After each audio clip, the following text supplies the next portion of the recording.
Hello everyone, it's Rod Phillips, the MPP from Ajax.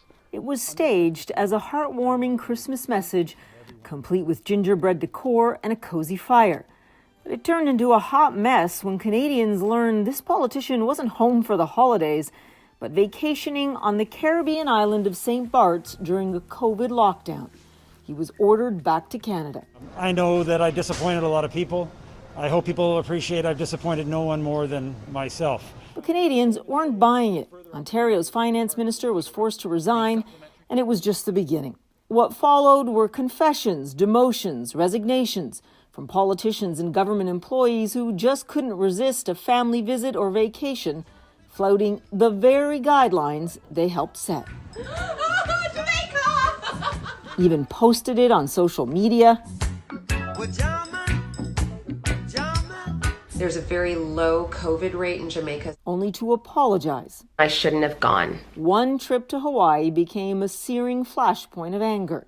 Then Alberta government minister Tracy Allard was welcomed home from her Christmas vacation with Aloha Allard, a measure of the outrage now brewing with Canadians and especially Leah Lucier. Why didn't you stop and think? You're the one standing in front of the camera saying, hey, you guys got to stay home. Lucier is mom to 9-year-old Braden. I love you. Terminally ill with a rare connective tissue disease called Hydu-Cheney syndrome.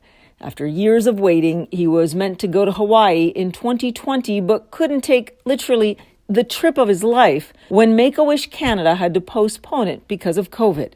We enjoy life here and in the moment. So it's just a huge smack in the face that this was going to be our year. We were going to finally go. We were going to get it in, hopefully, before we lose him. And to see that other people were, jet setting around because they'd had a long year or whatever, it's hurtful. And some just aren't going to take it anymore. Local bans on gatherings between households have led to snitch lines. Here's a police takedown of someone having a drink with friends on New Year's Eve. The neighbors said, not on our watch. The months of sacrifices of a travel ban, 14-day quarantines, and weeks-long lockdowns are making Canadians weary and angry, especially healthcare workers now exhausted by a second wave of the virus more deadly and dangerous than the first.